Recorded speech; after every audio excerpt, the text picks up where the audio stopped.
we get to these projects. So first, of course, you must sign up with Carrie. Then Jeff and I coordinate a stakeholders meeting. This includes the principal, administrative staff from the school, maintenance staff from the district, and where appropriate, city and county staff as well. As Carrie did mention to you, as we're governed by elected officials, we do like to utilize our close relationships with staff in cities and counties, as well as the police department. At that point, we sit together and perform a site assessment to figure out what the needs of the campus are.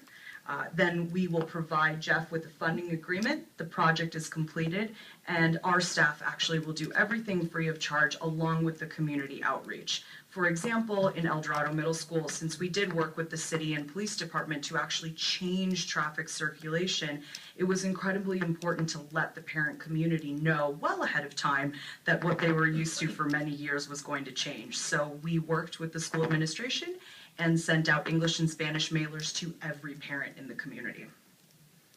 Whenever possible, I did want to mention that we do use local Contra Costa County vendors. It's part of our overall philosophy of commitment both to the county as well as to each school site. I did want to also mention that you saw some of the surveys that Carrie does, and this is a good example of how our programs work together. Using some of this in-depth knowledge that the education component brings in, we're able to better serve the school site.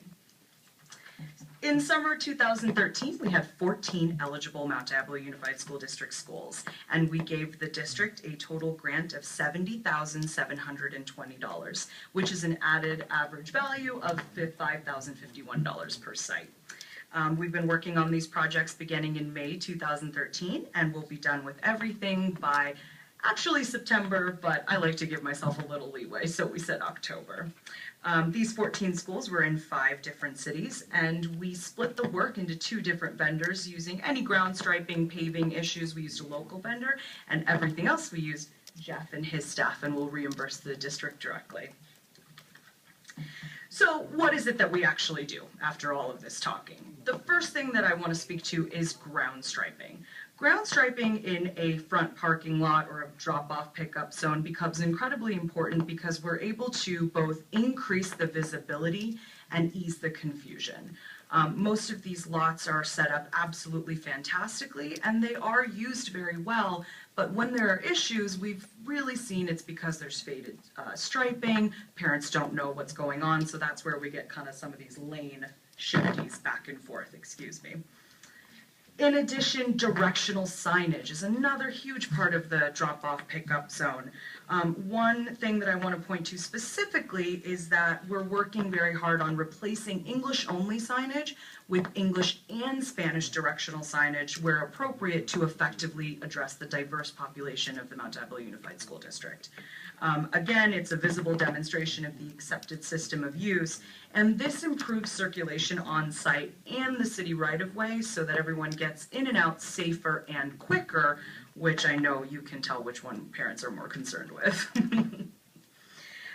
In addition, we work on bike, skateboard, and scooter storage where necessary, increasing the storage capacity for the school site.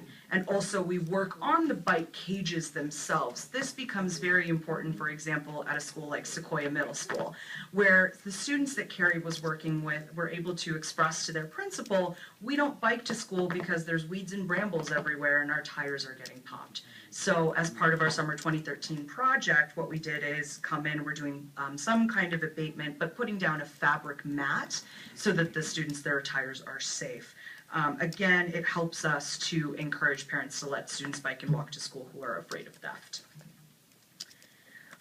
I want to, in your packets, you will see 14 of each of these site project updates are there, the stakeholders we work with, and on the back side is actually a map that shows every single item that we're working on. But in an effort to not be here until 1 a.m. and speak to every stripe and every sign, I'm just going to use Diablo View Middle School as a short case study to explain how this works. So, Diablo View Middle School is something that we are going to point to as to show our commitment to the school site even after the first education program is completed, and also the way in which our agency utilizes our city and county contacts to reinforce the incredibly strong relationships that Jeff has already developed with city and county traffic planning staff. Diablo View Middle School was actually the very first school to participate in our middle school program in spring 2011. They also came back and they participated in International Walk to School Day and Bike to School Day. There is a strong commitment from the Diablo View Middle School administration, leadership classes, and parent faculty club to enact behavioral change on campus, and this has been key to our work. On the first day that we visited the site, we never saw in the first year, never saw more than one bicycle on site when it wasn't a challenge day. Today, I go and I see between 12 to 15 bicycles every day. And on challenge days, we're seeing between 30 to 40 kids biking to school. So within the last 2 years, we've been able to do a lot of great work. Our first infrastructure project was actually completed in August 2012.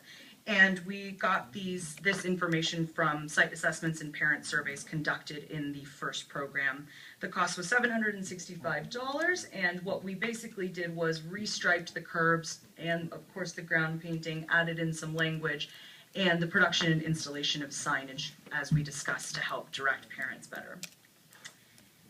Then we came back to do the back lot, and in general we would address the entire school site at once, but the City of Clayton actually did have a preceding project to punch through the community park to the back of the school. So once that was completed, we pulled Diablo View back into our summer projects. This site assessment was actually performed by Principal Bannister, Jeff Lozano, Chief of Clayton Police Chris Thorson, as well as our staff. As you can see, this is about $2,500, and the same concept, signage, striping, just to be able to prevent any pedestrian vehicle conflict.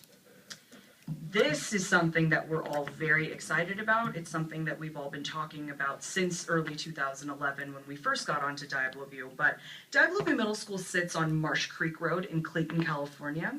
For those of you who are not familiar with the traffic situation, Marsh Creek Road is a high-speed arterial that sees heavy commute traffic in the school's morning and afternoon pickup hours. There is a history of multiple injury accidents every academic year with pedestrians and vehicles in the crosswalk at the intersection of Diablo View Lane and Marsh Creek Road, which is how the students enter the school in the front lot. Parent surveys from 2011, administration support, City of Clayton support, Clayton PD, everybody was on board saying that the existing school signage was not sufficient to slow down heavy commute traffic, and it was severely affecting parents' ability to let their kids bike and walk to school. So our agency actually very recently signed a memorandum of understanding with the City of Clayton and offered a $40,000 grant for 2 flashing solar-powered school signs with radar readout to affect southbound and northbound traffic on Marsh Creek Road. This project will be completed in mid-October 2013. And again, this is just a way that we're able to use all of the contacts that we generate with Carrie's program as well as our agency for the sake of a single school site. So, on that note, I just wanted to say again, thank you for all of your support to take advantage of some of the amazing programs we have. If you have any schools, please do feel free to contact Carrie or I. Both of our business cards are in the packet, and if you have any questions, we're more than happy to answer them. Okay. Question, Mr. Lawrence? More of a comment. So we've already heard from principals on just what a fantastic job and what a fantastic program. And as you know, when I take my kids to school, I generally walk, and it's partly because it is intimidating to drive, and we're one of the schools that is not on your list, and would like to have it on there very soon. And so yes, but I mean, I think for a lot of parents, the safety and having gone out and visited other school sites, it is one of the biggest concerns and one of the biggest areas where I think we can keep working. So we're delighted to have you working with us, and thank you for your efforts. Okay, thank you for the partnership with our school district.